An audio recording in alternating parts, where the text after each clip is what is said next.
Si Senior Aguila nga wala ko na seremonya kay dili man ko na siya pare. Naa, ma'am. Meron clearance na pwede authorize ka ng kunin or rape yung ano mo, yung wife mo kasi kasal naman kayo. Sinabi ni Senyor Aguila, authorized ang asawa mo i-rape ka? Kailangan ni among tulo ka adlaw di mi makuha nganlan mi ka-Diyos. Kailangan daw makuha sila in 3 days, otherwise they will be called na nag-adyos. May parusa ba kapag ayaw makipagtalik yung mga ipinakakasal? Kabaliingon na ni Senior Aguila nga makasa mi ing ana na dili mi magpahilabot sa among bana nga authorized na among tanak kay minjo na mi. So sinasabi na nagkakasala sila pag hindi sila pumayag na i-sex ng kanilang mga husbands, Your Honor. Padel? Oo. Ilang beses? Kas akatong time nga hinguli ko sabay kay gigutom ko. Kapihan ka, nakapag-aral ka ba? Dili pwede na mo eskwela kay gibawal ni Senior Aguila kay makasa ko no mi kay si gani ko no nga Ginoo wa magay ko no eskwela kami na bahinoong sumusunod ni Dia. So bawal sa kanila ang pumunta sa eskwela, Your Honor, kasi sabi ni Senior Aguila, siya nga na Panginoon, hindi nga siya nag-aral eh. Sila pa kaya? Oh. Ba ay may asawa na? Oo po. Ilang taon ka lang nung nagkaroon ka ng asawa? 14 at yung asawa 18. 14 years old ka lang nung nagkaroon ka ng asawa. Oo. At ngayon ikaw ay 15 years old na. Oo. Ilang taon naman yung asawa mo? 18. 18 siya ngayon. 19 ngayon, yung 19 pinaris kami ngayon. 18. So nung ipakasal kayo, 18 siya. Ngayon 19 siya. Kailan kayo ikinasal? Sino- sino Yes, isa? Mr. Chair. Nung kinasal siya, yung lalaki is 18. Apo. 18 ha? Ikaw? 15. Ha?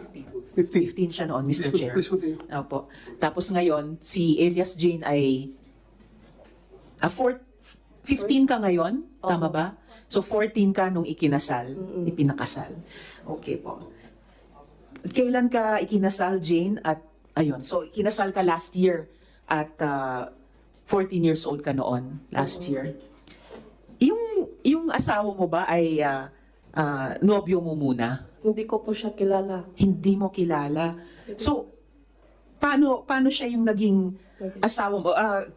Pinili ba siya para sa'yo? Oo, ni Senior Aguila. Sino ang pumili ng asawa mo para sa'yo? Si Senior Aguila.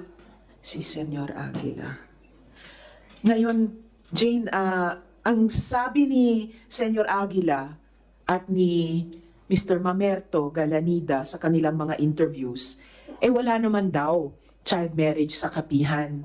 Pwede pong i-translate sa amin. Of course, paki-translate ang tanong ko, ang pangutana ko, Attorney Ruth. Niingon ko no si Maberto Galanida nga walay child marriage sa kapihan. Oo. Meron, Madam Chair. Mayroon. So, hindi totoo na yung sinabi ni na Senyor Aguila at ni Mr. Galanida na wala namang child marriage. Sabi pa nila, walang seremonya. Sabi daw ni Senyor Aguila, hindi naman daw siya pare. Niingon si Senior Aguila nga wala ko na seremonya kay dili man ko na siya pare.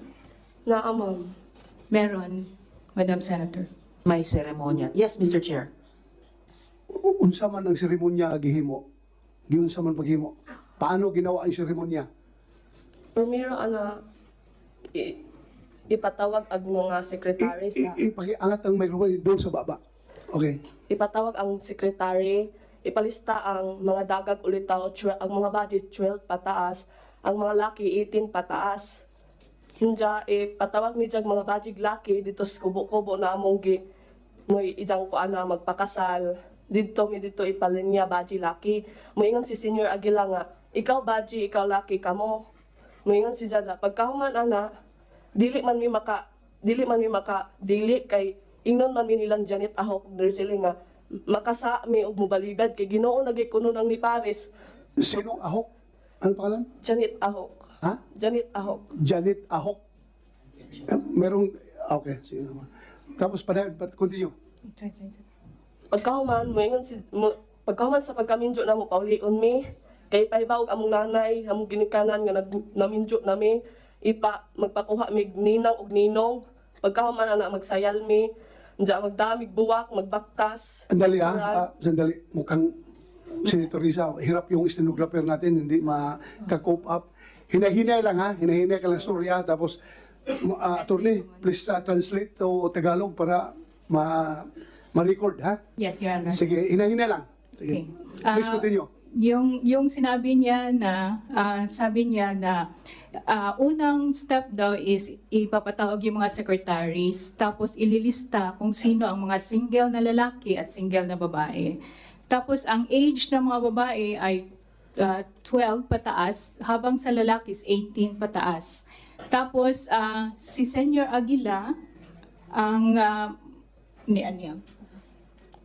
Magpares. Oh, magpapares, sabi, ikaw, paired ka nitong isa. So, hindi daw sila pwedeng humindi dahil Diyos naman daw kasi ang nagsasabi na yun yung pares nila. And then Jane, pagkatapos ng kasal, ano yung susunod na nangyari? Ija may ipati sa among gipares. Unja, ni among permahan nga mamatuod nga yung sugot mi. Ja, istoryahan mi parties nga ana nga mao na among bana, way maka hiwalay namo kanarang kamatajon. Okay. Sabi niya, after sa kasal, ipakiss sila, tapos may permahan sila na dokumento. At Anong dokumento yon? So parang marriage certificate? Basta kay gipasign mi adto kami ba na asawa. Oo, pinapasign sila yung husband at wife ng dokumento na yon. Andali. Yes, Mr. Chair. Ang pangutana ko si Seremonyas. Nakakita magkasal sa Katoliko o sa ibang reliyon? Nakakita ka? Barong ang lalaki, ang babae, nakadamit. Tapos may pare na siya nagkasal. Ikaw ba gidawat nimo si Kuan nga mamahimo nung bana? Ikaw ba na ginadawat ba nimo si Jane na mamahimong asawa? Something like that. Pagkahuman, giyon saan na paghihimo sa kasal ba? Seremonyas. Kung ma-recall mo, giyon saan nga seremonyas. How did he do that? Giunsa man ang kanang pamaagi sa pagkasal ninyo? Kanang moingon si Zang nga ikaw baji, ikaw laki ka muna. Unja paghuman anak kay paghuman sa among inog among ginikanan nga minjo na mi magkuan mig ninang ug ninong ni among hawitan anak nga buwak. Ja picturean mi. Okay. So, after the pairing, sinabi ni J. Renz na ikaw babae, ikaw lalaki, kayo na. So, pupunta sila sa parents nila at magpaalam na ikakasal na sila at saka kukuha ng mga ninong at Hinang. yun na.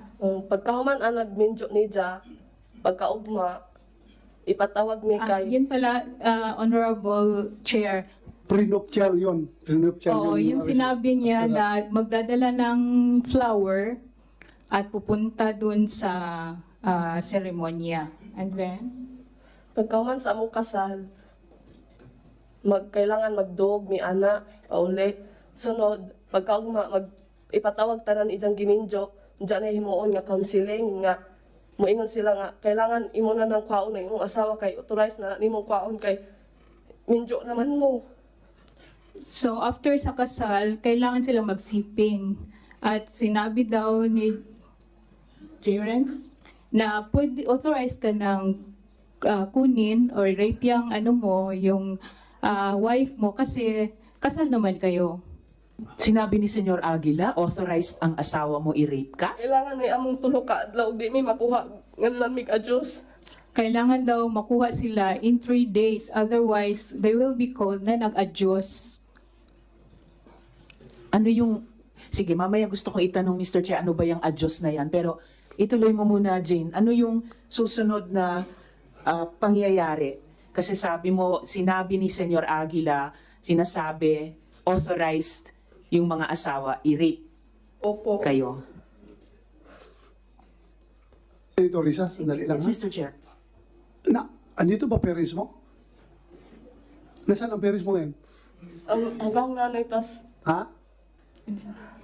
Your Honor, she is under an alias name, Your Honor. Ha? Your Honor, she's under an alias, so she cannot.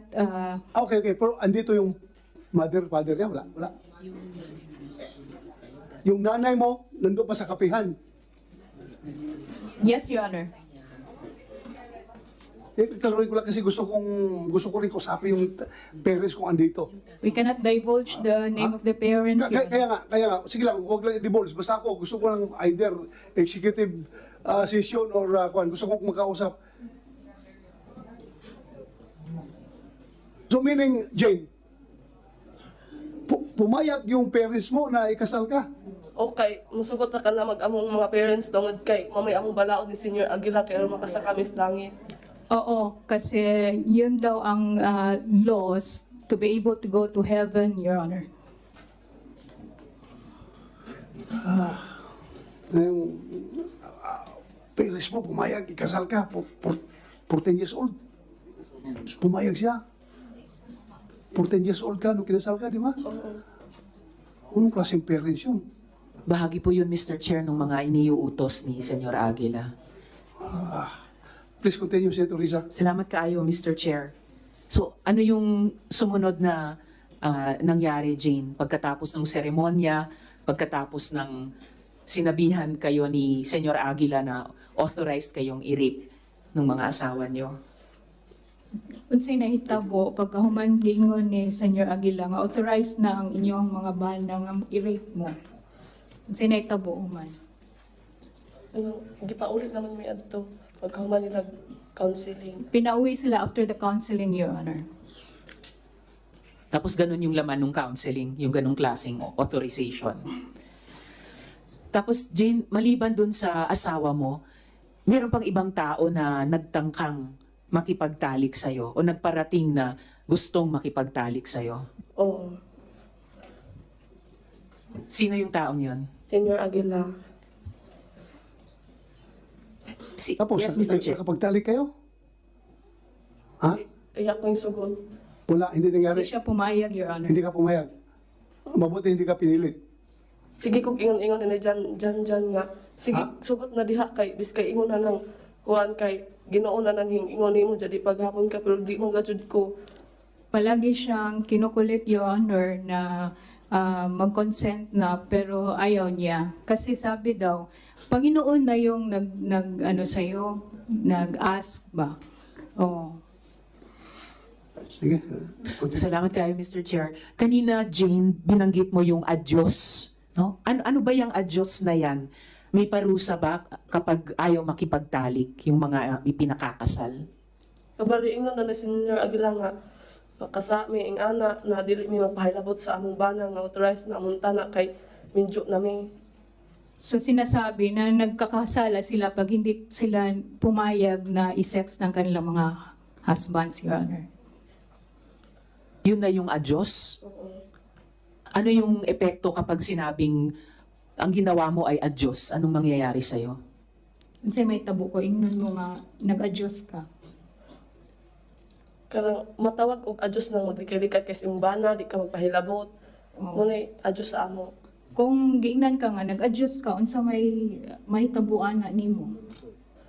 Kanang istoryahon mi ingnon mi nga ipasabot mi na ngaman kuno di kuno mi magpahilabot. Ng ana na impierno la economic ng ana mi. Kakausapin sila, Your Honor, sasabihin na maimpyerno sila pag hindi sila pumayag. So, kapag hindi nakipagtalik ay pupunta sa impyerno. Jane, sino ba si J. Renz Kilario? Ano ba yung pagkakilala mo sa kanya? Nagpaila siya na siya ang Ginoo namo mangluluwas. Nagpakilala siya na siya yung Panginoon at Savior nila, Your Honor. Lumalabas na kapag may rules, yung Panginoon, yung Savior, si Senyor Aguila na nilabag, may parusa. Isa na itong sinabi mong adyos. Meron pa bang ibang mga parusang ginagawa bukod sa adyos? Ug dili mi mosunod sa ilang voluntaryo, mga paksol, i-restricted mis paksol, iruleta, ug kanang kadulan. Adol, may ruleta, restricted, Your Honor. Paddle? Parang paddle ng mga frat, ganon? Sa lubot ka ng kahoy nga kanang rajag pusit gani nga taas. Ah, Rifle. parang rifle na kahoy, Your Honor, i-hit sa butt ng... Nakatikim ka ng paddle? Oo. Ilang beses? Kas akatong time nga hinguli ko sabay kay gigutom ko. Diya pag adto na mas barracks late na day ko sa permission gipadulan kong Sergio Cobillan. So may Sino nagpaddle? Sergio Cobillan. Ha? Sergio Cobillan. Sergio Cobillan. Klaro mga, ato na ang pangalan? Sergio Cobillan daw, Your Honor. Sirinyo? Sergio Sirio Cabillan. Cobillan. Cobillan. Oo. Kumsek, paki-check mo dito ngayon, nandito siya, kung Cobillan na yan. Invited, nandito ba? Hanapin niyo, paupuin niyo dyan, yung Cobillan. Continue, Senator Risa. Salamat kayo, Mr. Chair. Ilang beses ka pinadal? Isa. Isang beses, Your Honor. At ano naman yung isang sinabi mong parusa na roleta? Anang mutalijok sa daog asa nimo motugdang ang imong makuha na nag mga masimasi, jogging, restricted sa paksol. Parang, Asa mo to nung mo to imong buhaton. parang will, Your Honor, na nandoon yung lista ng lahat ng mga punishments at kung saan mag-stop yung ruleta, yun yung gagawin mo. So sa halip na roleta na meron kang maipapanalo, roleta na yung parusa na gagawin sa iyo. Ano naman yung restriction? At ano yung binabanggit mong foxholes? Kanang lastongas lasang among bantayan. Kaya may makasod laing. So yung foxhole ay yung isang Bahay structure, sila nga gamay. maliit na bahay sa in the middle of the forest, Your Honor, na kailangan nilang bantayan. Yun yung foxhole. At ano yung restriction na isa pang parusa? Nga pila ka semana unsa dili ka pwede doolon. Dito ra ka way trapal, magdujan ra ka. So, yung restricted, Your Honor, ay ilalagay sila dun sa foxhole in the middle of the forest at walang pwedeng makakalapit sa kanila. So sa kabila ng lahat ng itong mga pag-uutos, pagpipili, pagpaparusa, Jane, nung nasa kapihan ka, nakapag-aral ka ba? Dili pwede na mo eskwela kay gibawal ni Senior Aguila kay makasa ekonomi kay si gani ko nga Ginoo wa magay ko ng eskwela kami na bahinoong sumusunod ni Dia. So, bawal sa kanila ang pumunta sa eskwela, Your Honor, kasi sabi ni Senior Aguila, siya nga na Panginoon, hindi nga siya nag-aral eh. Sila pa kaya? Oh. So kung kailangan ko pang itanong, Jane, so bakit mo naisipan na tumakas? Tungod kay sa katong giminjo ko, magipugos ra ko, ug dili pwede pa eskwelahon, ug kinakapuyan tungod kay na mga masimasi hakot og buhangin, graba, ug mga kahoy, ug dili pwede ka pagawason nila, ug kanang dagag ulitaw pa ka, ug pera namo nga mga dagko na mga adult, dili pwede sila mo gawas, ug dili check attendance sila sa voluntaryo. So, lumabas siya dahil pinakasal siya, Your Honor.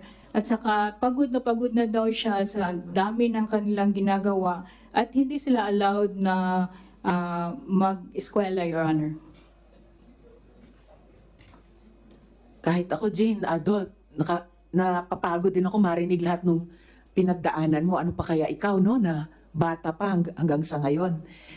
At sa ngayon, Jane, kasama mo si tatay mo, pero ang nanay mo ay nandoon pa rin hanggang ngayon sa kapihan. Jag giminjo jag otro ni Senior Aguila. Yung mother niya ay pinakasal sa iba, Your Honor. Doon, ni Senior Aguila. Yung mother mo nakasal sa father mo, pinakasal ni Senyor Aguila sa iba? Oo.